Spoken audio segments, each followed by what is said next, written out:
This is Phantom's general stacking tutorial. By that, I mean stacking outside of a front stack and back stack basis.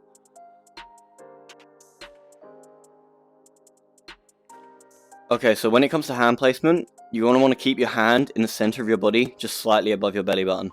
This will be really good to keep your stacks nice and fast and make it easy for your stack partner to grab you.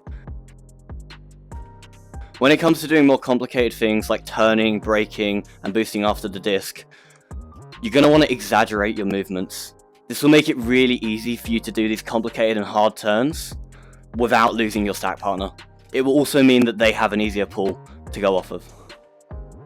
Okay, so behind the back boosting is one of the most underused mechanics in Echo Arena.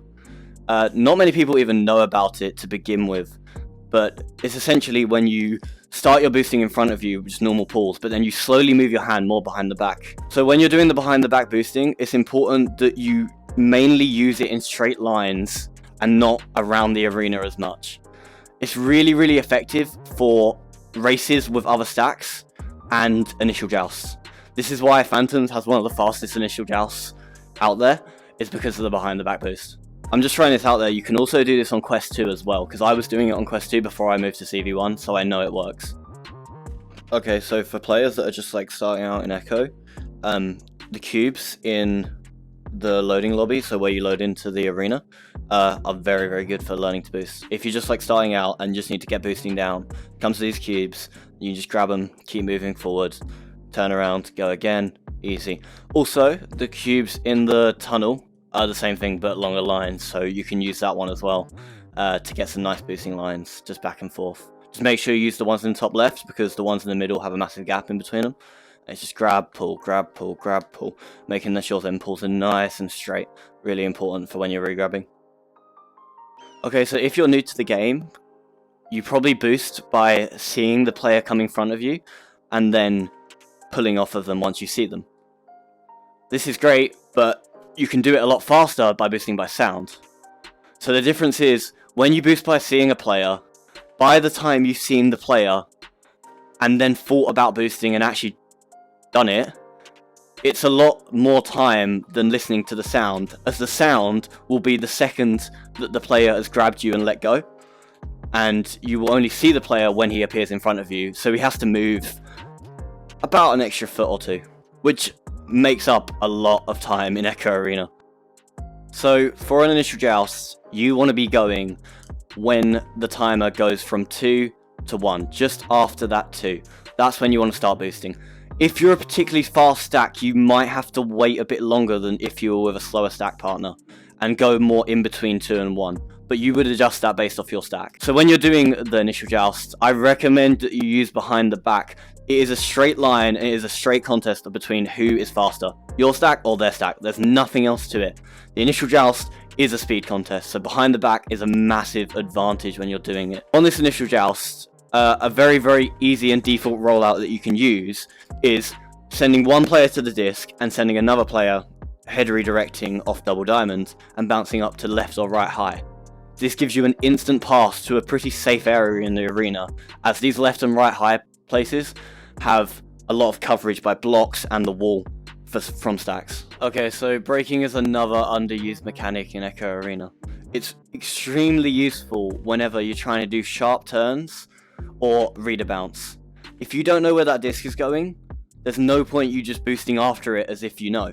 If you don't know, you can slow down your stack and then have less momentum going into the turnaround or the boost to the dodgy bounce. It's also extremely useful for turning in general. So as you can see, me and Mazza do a very sharp turn here, and we basically stop our stack in the air and then turn the corner. You cannot do that without braking. If you don't brake, you have to go all the way back to the next block, push off, turn around, and then boost. It takes a lot longer, and having a stack that knows how to turn properly is very important. So braking is a very important mechanic for you to learn. When splitting your stack on offense, you want to try and split your stack quite wide and far, so it creates two completely different options for your teammates. If you split your stack and you're basically on top of each other, then well, you may as well still be stacked. Another very useful thing you can do when splitting your stack on offense is head redirect. So let's just say someone's boosted right low with your stack. you can head redirect all the way off the wall, all the way to the top of backboard. And it would take you about a second, maybe 2, to get all the way up there. It's a lot faster than just grabbing the floor and floating up there. There's also other header redirects, like the ones off boot, where you go completely to the opposite side of the arena. And you can use pretty much any header redirect around the arena as long as you've thought about where you're going with it. When you're trying to read a pass as a stack, you want to look at the player with the disc and look where their head's looking. A lot of the time, when people are under pressure or in bad situations in the game, they will do the obvious thing. If they have a pass that looks open on the left, they will take that pass. So you can start boosting before they've even taken the pass if you know they're going to be under pressure within the next second. Okay, so when dribbling, you want to make sure you're dribbling to areas where people aren't around. You want to go from a congested area where you're in a really, really bad situation to a nice open one where you have options. This doesn't mean you need to chain these dribbles one after the other, You could do one dribble, then look for a ghost pass, or look for a normal pass, or look for whatever you want. Maybe even a shot if you get into the half. Yeah. There's 2 types of places where you can dribble. So when you're dribbling in your half, you want to try and get up to mid. Your first dribble, so say you're under goal, your first dribble should be trying to get to mid. It should be going forward or away from play if you really need to. Once you're in this mid kind of area, or you start getting up to the wedges, you can look for nice long dribbles through mid or through tunnels. Once you're in the half, it's really, really, really effective to do a dribble across low, because most of the time, people will just go straight back to goal because they'll be scared you're going to take a shot.